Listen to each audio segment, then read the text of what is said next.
எல்லாருக்கும் வணக்கங்க. இன்றைக்கி நாம் பார்க்க போகிற கதையின் தலைப்பு விதியின் முடிவு.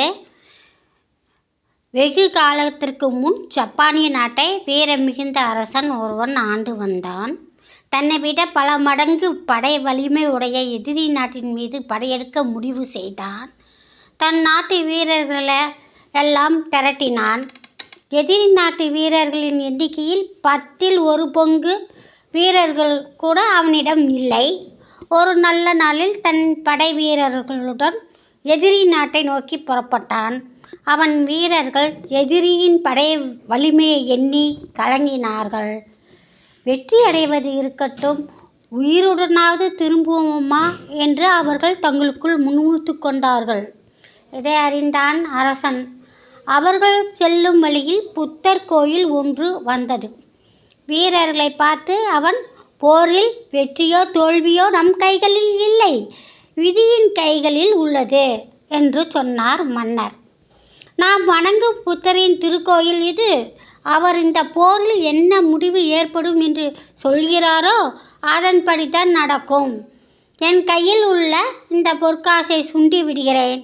இதில் தலை விழுந்தால் நமக்கு வெற்றி, பூ விழுந்தால் எதிரிக்கு வெற்றி என்று சொல்லிவிட்டு காசை வானத்தில் சுண்டி விட்டான்.